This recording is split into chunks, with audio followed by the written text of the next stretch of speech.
അപ്പോൾ ഇനി നമുക്ക് പഠിക്കാനുള്ളത് അപ്പോൾ ഈ ഫസ്റ്റ് പാർട്ടിൽ കൂടുതൽ പ്രഷർ, ഡെപ്തിലെ പ്രഷർ, ഹൈറ്റിലെ പ്രഷർ, അങ്ങനത്തെ പരിപാടിയൊക്കെ തീർന്നു. ഓക്കെ, നാനോമീറ്റർ, ബാരോമീറ്റർ തീർന്നു. ഇനി നമ്മൾ എന്താണ് പഠിക്കാൻ പോകുന്നത്? അപ്പോൾ നമ്മൾ ഇത്രയും നേരം പഠിച്ചത് ഒരു ഫ്ലൂയിഡ് സ്റ്റാറ്റിക്കിൽ വെച്ച് കഴിഞ്ഞിട്ട് അതിനെ പറ്റിയാണ് സ്റ്റഡി ചെയ്തത്. ഇനി നമ്മൾ എന്താണ് ഫ്ലൂയിഡിനെ ഒഴുകാൻ തുടങ്ങുകയാണ്, ഫ്ലൂയിഡ് ഒഴുകാൻ തുടങ്ങാൻ പോവാണ്. ഓക്കെ, അപ്പോൾ ഫ്ലൂയിഡ് ഒഴുകുമ്പോൾ എന്തൊക്കെയായിരിക്കും സംഭവിക്കാൻ പോകുന്നുള്ള കാര്യങ്ങളാണ് ഇനി നമ്മൾ പഠിക്കാൻ പോകുന്നത്. Okay, starting with equation of continuity. തുടങ്ങിയാലോ? ഓക്കെ, അപ്പോൾ നമുക്ക് നമ്മുടെ ഇക്വേഷൻ ഓഫ് കണ്ടിന്യൂറ്റിയുടെ ഡെറിവേഷൻ സ്റ്റാർട്ട് ചെയ്യാം. അതിന് മുമ്പ് 2-3 കാര്യങ്ങൾ ഞാൻ പറഞ്ഞോട്ടെ. ഈ ഇക്വേഷൻ ഓഫ് കണ്ടിന്യൂറ്റി വളരെ ഇമ്പോർട്ടൻ്റ് ആണ്. കാരണം ഇനി വരാൻ പോകുന്ന എല്ലാ ഡെറിവേഷൻസിലും ഈ സാധനം ഇമ്പോർട്ടൻ്റ് ആണ്. അതുകൂടാതെ ഇത് ബേസ്ഡ് ആയിട്ടുള്ള പ്രോബ്ലം പരീക്ഷ ചോദിക്കാൻ വളരെ ഇമ്പോർട്ടൻ്റ്, നല്ലൊരു ചാൻസ് ഉണ്ട്. മൂന്നാമത്തെ കാര്യം, ഇതിൻ്റെ ഡെറിവേഷൻ തന്നെ പരീക്ഷ ചോദിക്കും. ഓക്കെ, അപ്പോൾ കൃത്യമായിട്ട് പഠിക്കുക കേട്ടോ. അതിൻ്റെ മുമ്പ് എന്താണ് ഈ സാധനം, എന്താണ് ഇക്വേഷൻ ഓഫ് കണ്ടിന്യൂറ്റി, എന്തിനാണ് നമ്മൾ പഠിക്കേണ്ടത്? നിങ്ങൾക്കറിയാം, നമ്മളൊരു പൈപ്പ്, നിങ്ങൾ ചെടിയൊക്കെ നനയ്ക്കാൻ പോകാറുണ്ടാവും അല്ലേ? നനയ്ക്കാൻ പോയില്ല, നിങ്ങൾ കണ്ടിട്ടുണ്ടാവും അല്ലേ? അപ്പോൾ ആ സമയത്ത് നമ്മളൊരു ഹോസ് ഉപയോഗിച്ചിട്ട് വെള്ളം നനയ്ക്കുന്ന സമയത്ത് നമ്മൾ ആ ഹോസ് ഒന്ന് ചെറുതായിട്ട് അടച്ചു പിടിച്ചാൽ എന്താണ്, വെള്ളം കുറച്ചുകൂടി സ്പീഡിൽ തെറിച്ച് ദൂരത്തേക്ക് പോകില്ലേ? അപ്പോൾ വെള്ളം സ്പീഡിൽ തെറിക്കാൻ വേണ്ടി നമ്മൾ എന്ത് ചെയ്യേണ്ട ആവശ്യമില്ല, ടാപ്പിന്റെ പ്രഷർ കൂട്ടേണ്ട ആവശ്യമില്ല. ജസ്റ്റ് എന്ത് ചെയ്താൽ മതി, ആ ഹോസ് ഒന്ന് അടച്ചു വെച്ചാൽ മതി. പക്ഷേ ഈ ഹോസ് ഇങ്ങനെ അടച്ചു വെക്കുമ്പോൾ സ്പീഡ് കൂടുക. അതിൻ്റെ ഒരു ലോജിക് എന്താണ് സാർ? അതിനാണ് ഇക്വേഷൻ ഓഫ് കണ്ടിന്യൂറ്റി പഠിക്കേണ്ട ആവശ്യം. ഓക്കെ, അപ്പോൾ അതിലൂടെ എന്താണ് ലോജിക് വന്നോളും. ഓക്കെ, എങ്ങനെയാണ് ഈ പൊത്തി പിടിക്കുമ്പോൾ സ്പീഡ് കൂടുക, അഥവാ ഏരിയ കുറയ്ക്കുമ്പോൾ, പൊത്തി പിടിക്കാന്ന് പറഞ്ഞാൽ ബേസിക്കലി നിങ്ങൾ ആ ക്രോസ് സെക്ഷൻ ഏരിയ കുറയ്ക്കുകയാണ്, അപ്പം വെലോസിറ്റി കൂടുന്നു. ഓ സാർ, ഏരിയ കുറയ്ക്കുമ്പോൾ വെലോസിറ്റി കൂടുന്നു. ഓ സാർ, അതെങ്ങനെ വന്നു? അതാണ് ഇക്വേഷൻ ഓഫ് കണ്ടിന്യൂറ്റി. അടിപൊളിയല്ലേ? ശരി. അപ്പോൾ അതിന് ഡെറിവേഷൻ നമുക്ക് അങ്ങോട്ട് പഠിക്കാം. ഓക്കെ, ഡെറിവേഷൻ അവസാനം കിട്ടാൻ പോകുന്നത് എന്താ അറിയാം? ഇത്രേ ഉള്ളൂ. A1 V1 is equal to sir A2 V2. ഈ സാധനം കിട്ടാമോ? ഇതിന് ഡെറിവേഷൻ ആണ് പഠിക്കാൻ. ഓക്കെ, നോക്കാം. A എന്ന് പറഞ്ഞാൽ ഏരിയ, V എന്ന് പറഞ്ഞാൽ വെലോസിറ്റി. ഓക്കെ, അതെന്താണ് A1 A1 എന്നുള്ള മനസ്സിലാവും. നിങ്ങൾ ആദ്യം എന്ത് ചെയ്യുക? ഇക്വേഷന് വേണ്ടിയിട്ട്, ഓക്കെ, ഡെറിവേഷന് വേണ്ടി എന്ത് ചെയ്യുക? നിങ്ങൾ ആദ്യം ഒരു ട്യൂബ് എടുക്കുക. ആ ട്യൂബിന് ആദ്യം നല്ല ഏരിയ ആയിരിക്കും, പിന്നെ എന്താണ് ഏരിയ ഒന്ന് കുറയ്ക്കുക. നമ്മൾ പൈപ്പിനെ പൊത്തി പിടിച്ച് ഏരിയ കുറയ്ക്കില്ല, അതുപോലെ നമ്മൾ ഈ ട്യൂബിന്റെ ഏരിയനെ നമ്മൾ കുറയ്ക്കണം. ഭംഗി മാക്സിമം ഉണ്ടാക്കുക, കാരണം പരീക്ഷയിൽ ഭംഗി കുറച്ച് ഇമ്പോർട്ടൻറ്റ് കാര്യമാണ്. ഓക്കെ, വൃത്തി വേണം, അത്രേ ഉള്ളൂ. അപ്പോൾ ഈ ട്യൂബ് എടുത്തു. ഈ ട്യൂബിന്റെ ഈ ഭാഗത്തുള്ള ഏരിയ എന്താണ്? അതിന് നമുക്ക് A1 എന്ന് വിളിക്കാം. ഇവിടുത്തെ ഏരിയ ഓഫ് ക്രോസ് സെക്ഷനെ നമ്മൾ A1 എന്ന് വിളിച്ചു. A1. ശരി. ഈ ഭാഗത്ത് വെള്ളമുണ്ട്, വെള്ളം അങ്ങോട്ട് മൂവ് ചെയ്തുകൊണ്ടിരിക്കുകയാണ്. എന്ത് വെലോസിറ്റിയാണ്? V1 എന്ന് പറഞ്ഞ വെലോസിറ്റി. അപ്പോൾ ഈ ഭാഗത്ത് വെള്ളം മൂവ് ചെയ്യുന്ന വെലോസിറ്റി V1 എന്ന് പറഞ്ഞ വെലോസിറ്റിയിലാണ് അങ്ങോട്ട് മൂവ് ചെയ്തുകൊണ്ടിരിക്കുന്നത്. ഓക്കെ, ശരി. അങ്ങനെയാണ് നമ്മൾ ഇവിടെ ഒരു ഭാഗം എടുക്കാം. ഓക്കെ, ഈ ഒരു ഭാഗം എടുത്തു. അവിടെയും വെള്ളമുണ്ട്, കാരണം വെള്ളം അങ്ങോട്ട് പോയിക്കൊണ്ടിരിക്കുകയാണ് ട്യൂബിലൂടെ. അവിടുത്തെ ഏരിയ കുറവാണ്, അതിനെ നമ്മൾ A2 എന്ന് വിളിച്ചു. Area of cross section A2. അവിടുത്തെ വെള്ളത്തിന്റെ സ്പീഡ് സെയിം ആയിരിക്കുമോ? അല്ല, ഏരിയ കുറയുമ്പം സ്പീഡ് കൂടും, നമ്മൾ കണ്ടുല്ലേ? കൂടുകയോ കൂടില്ലയോ നമുക്ക് നോക്കാം. തൽക്കാലം സ്പീഡ് വേറെ ആയിരിക്കും. V1 ആയിരിക്കില്ല, V2 ആയിരിക്കും എന്ന് വിചാരിക്കാം. V2 സ്പീഡിൽ അങ്ങോട്ട് വെള്ളം പോയിക്കൊണ്ടിരിക്കാം. ഈ സംഭവം തലേ കയറിയോ? അപ്പൊ ഇവിടെ ഏരിയ A1 ഉണ്ട്, ഇവിടുത്തെ വെള്ളത്തിന്റെ വെലോസിറ്റി V1, അവിടെ ഏരിയ A2, അവിടുത്തെ വെള്ളത്തിന്റെ വെലോസിറ്റി V2 ആണ് നമുക്ക് കിട്ടി. ഓക്കെ, ഇതുവരെ എല്ലാവരും ക്ലിയർ ആണല്ലോ? ശരി. അങ്ങനെയാണെങ്കിൽ നിങ്ങൾ വിചാരിക്കുക, ലെറ്റ്സ് സേ ഒരു ഡെൽറ്റ ടി ടൈമിൽ, ഓക്കെ, ഒരു 2 സെക്കൻഡ് കഴിഞ്ഞപ്പോൾ ഈ ഭാഗം കുറച്ച് ഇങ്ങോട്ടേക്ക് എത്തിയിട്ടുണ്ടാവില്ലേ? കാരണം വെള്ളം മൂവ് ചെയ്തുകൊണ്ടിരിക്കുകയാണെങ്കിൽ ഇവിടുത്തെ ഭാഗം എന്ന് പറഞ്ഞാൽ ഇവിടെ എത്തിയിട്ടുണ്ടാവും, തീർച്ചയായിട്ടും എത്തിയിട്ടുണ്ടാവും അല്ലേ? ഇപ്പൊ ആ സാധനം ഇവിടെ ആയിരിക്കും ഉണ്ടാവും എന്ന് വിചാരിക്കുക. ഓക്കെ, അപ്പം ഇവിടെയുള്ള വെള്ളം ഇവിടേക്ക് എത്തി എന്ന് വിചാരിക്കാൻ നിങ്ങൾക്ക് ബുദ്ധിമുട്ടുണ്ടോ? ബുദ്ധിമുട്ടൊന്നുമില്ല അല്ലെ?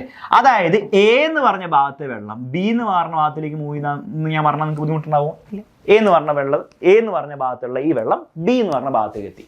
അതൊന്ന് പരീക്ഷയിൽ നമ്മൾ എന്താണ് എഴുതി വെക്കുന്നു. ഓക്കെ, ഇനി ലെറ്റ്സ് സേ ഇമാജിൻ ചെയ്യുക, ഈ ഭാഗത്തെ വോളിയം ഡെൽറ്റ V ആണെന്ന് വിചാരിക്കുക. അപ്പൊ ഡെൽറ്റ V വോളിയം അല്ല ഇവിടേക്ക് മൂവ് ചെയ്യുന്നുണ്ടാവാം. ഈ ഭാഗത്തെ വോളിയം ഡെൽറ്റ V ആണെങ്കിൽ ഡെൽറ്റ V വോളിയം അങ്ങോട്ട് മൂവ് ചെയ്യുന്നത് ഞാൻ എഴുതിയാൽ പോലെ. ഓക്കെ, ശരി. അപ്പൊ ആ പരീക്ഷയിൽ ഒന്ന് എഴുതി വെക്കുക. ഓക്കെ, നോക്കിയോ, ശ്രദ്ധിക്കുക. Let in time delta T, ഇപ്പൊ 2 സെക്കൻഡ് ടൈം അല്ലെ, ഡെൽറ്റ ടി എന്ന ടൈമിൽ ഡെൽറ്റ V എന്ന് പറഞ്ഞ വോളിയം അല്ലെ, delta V volume moves from A to B. A എന്ന് ബിയിലേക്ക് എന്താണ് ഡെൽറ്റ V വോളിയം അങ്ങോട്ട് പോയി. ഓക്കെ, നിങ്ങൾക്ക് ഇമാജിൻ ചെയ്യാൻ ബുദ്ധിമുട്ടില്ല.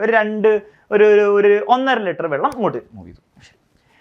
അതേ സമയത്ത് ഇവിടുന്ന് വെള്ളം ഇങ്ങോട്ട് മൂവ് ചെയ്താൽ ഇവിടുന്ന് വെള്ളം അങ്ങോട്ടേക്ക് പുറത്തേക്ക് തെറിച്ച് പോകണ്ടേ? കാരണം നിങ്ങൾ ആലോചിച്ച്, ഇവിടെ സ്റ്റക്കായി നിൽക്കുകയാണ്, വെള്ളം ഇങ്ങനെ ഇതായി പോകും, പൊട്ടിപ്പോകും പൈപ്പ്. അങ്ങനെ പൊട്ടിപ്പോകാറില്ല അല്ലെ? ഇവിടുന്ന് വെള്ളം അങ്ങോട്ട് വേണമെങ്കിൽ വെള്ളം ഇവിടുന്ന് തിരിച്ചെന്താണ് അങ്ങോട്ടേക്ക് പുഷായി പോയിക്കോളൂ അല്ലേ? അതായത് ഈ ഭാഗത്തിൽ നിന്ന് വെള്ളം ഇപ്പം കുറച്ചും കൂടി മൂവ് ചെയ്ത് വേറെ എവിടെ എത്തിയിട്ടുണ്ടാവും. ഓക്കെ, ഇവിടെ എത്തിയിട്ടുണ്ടാവും വിചാരിക്കും, ശരിയല്ലേ? ലെറ്റ്സ് സേ ഇതിനെ നമ്മൾ സി എന്ന് വിളിക്കാം, ഇതിനെ ഡി എന്ന് വിളിക്കാം. ഓക്കെ, ബുദ്ധിമുട്ടില്ല. അങ്ങനെയാണെങ്കിൽ അതേ ടൈമിൽ in delta T time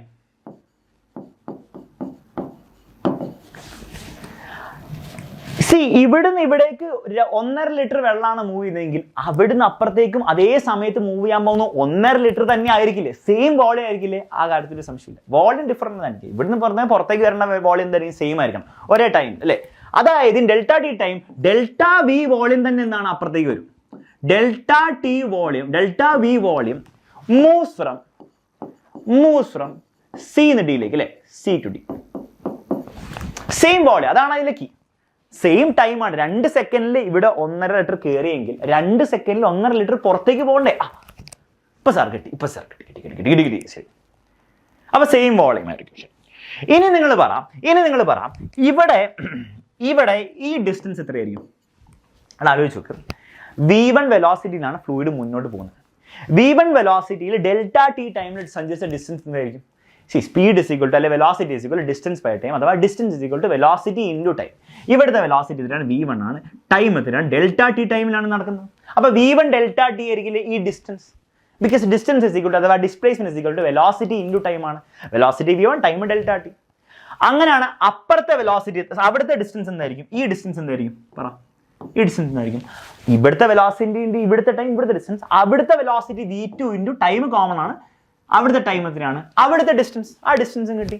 okay, ബുദ്ധിമുട്ടൊന്നുമില്ല. അപ്പോൾ ഡിസ്റ്റൻസ് ഞാൻ മാർക്ക് ചെയ്താൽ നിങ്ങൾക്ക് എല്ലാവർക്കും മനസ്സിലായിട്ടുണ്ടാവും. ശരി, ഇനി നിങ്ങൾ പറ ഇവിടുത്തെ വോളിയം ഡെൽറ്റ വി എത്രയാണ്? ബിക്കോസ് ഇതൊരു സിലിണ്ടറാണ്. ഈ സിലിണ്ടറിന്റെ വോളിയം എന്ന് പറഞ്ഞാൽ അവന്റെ base area which is a1 into അവന്റെ height which is v1 delta T.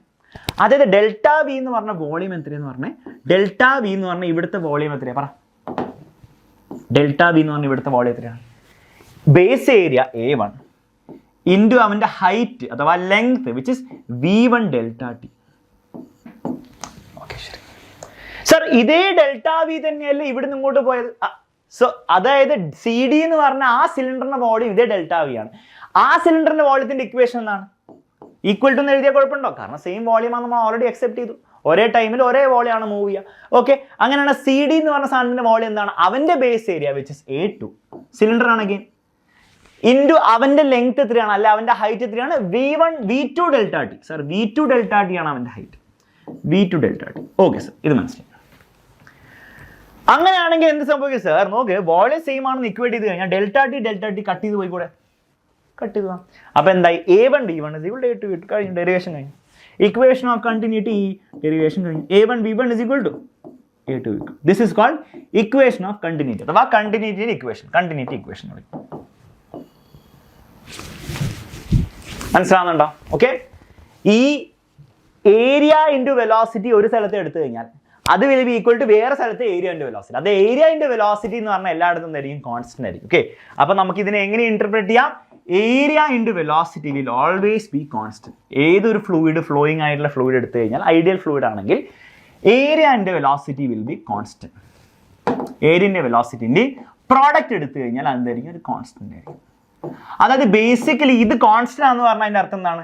നിങ്ങൾ ഏരിയ കൂട്ടിയാൽ അത് നിങ്ങൾ ഏരിയ കൂട്ടി വിചാരിക്കാം. അപ്പൊ എന്താണ്? വെലോസിറ്റി കുറഞ്ഞാലല്ലേ കോൺസ്റ്റന്റ് ആവുള്ളൂ. അപ്പൊ ഏരിയ കൂട്ടിയാൽ വെലോസിറ്റി കുറയും, ഏരിയ കുറച്ചാൽ വെലോസിറ്റി കൂടും. അതുകൊണ്ടാണ് പൈപ്പ് ഒത്തുമ്പോൾ ഏരിയ കുറയ്ക്കുമ്പോൾ വെലോസിറ്റി കൂടുന്നത്. Because area and velocity will B A constant. ശരിയല്ലേ? അതാണ് ഇതിന്റെ ഐഡിയ കേട്ടോ. ഇനി ഈ ഏരിയ ആൻഡ് വെലോസിറ്റി എന്ന് പറഞ്ഞാൽ വേറൊരു സാധനം കൂടി ഉണ്ട്, അതും കൂടി ഒന്ന് മനസ്സിലാക്കിക്കോ. സി, area and velocity into time എന്ന് പറഞ്ഞാൽ വോളിയമാണ്. അപ്പോൾ ഏരിയ ആൻഡ് വെലോസിറ്റി എന്ന് പറഞ്ഞാൽ നിങ്ങൾ വോളിയത്തിനെ നിങ്ങൾ ടൈം കൊണ്ട് ഡിവൈഡ് ചെയ്യുമ്പോഴല്ലേ ഏരിയ ആൻഡ് വെലോസിറ്റി കിട്ടുക. ഓക്കെ, അപ്പം ഈ ഏരിയ ആൻഡ് വെലോസിറ്റി നമ്മൾ എന്തും വിളിക്കുന്ന അറിയോ? It is also called the volume flow rate. അതായത് എമൗണ്ട് ഓഫ് അല്ലെ volume of fluid flowing per second. ശരിയല്ലേ? v ബൈ ടി അല്ലേ? ഈ ടീനെ ഇവിടെ കൊണ്ടേക്കേ. അപ്പോൾ v ബൈ ടി അല്ലേ ഏരിയ ആൻഡ് വെലോസിറ്റി. സോ ആ v ബൈ ടി, അതായത് വോളിയം, എത്ര വോളിയം ഒരു സെക്കൻഡിൽ ഒരു സ്ഥലത്ത് കൂടി ഫ്ലോ ചെയ്യുന്നുണ്ട്, അതിനാണ് വോളിയം ഫ്ലോ റേറ്റ് എന്ന് വിളിക്കുന്നത്. അതെങ്ങനെയൊന്നും കിട്ടും? AV വെച്ച് കിട്ടും കേട്ടോ. അതൊന്ന് ഓർത്ത് വെച്ചു. ആ വോളിയം ഫ്ലോ റേറ്റിന് നമ്മൾ Q വെച്ച് കാണിക്കും. ഓക്കെ, പരീക്ഷയിൽ വോളിയം ഫ്ലോ റേറ്റ് എന്ന് കണ്ടാൽ നിങ്ങൾ Q എന്ന് മനസ്സിലാക്കുക. ആ Q എന്ന് പറഞ്ഞാൽ ഏരിയ ആൻഡ് വെലോസിറ്റി ആണ് മനസ്സിലാക്കിയാൽ മതി, വേറെ ഒന്നും ആലോചിക്കണം. വോളിയം ഫ്ലോ റേറ്റ് എന്താ? 1.5 ലിറ്റർ പെർ സെക്കൻഡ് എന്ന് പറയും, അല്ലെങ്കിൽ മിനിറ്റ് എന്ന് പറയും. മനസ്സിലാക്കേണ്ടതാണ് ഏരിയ ആൻഡ് വെലോസിറ്റി, അത്രേ ഉള്ളൂ. ഓക്കെ, ശരി, മനസ്സിലാവുണ്ടല്ലോ.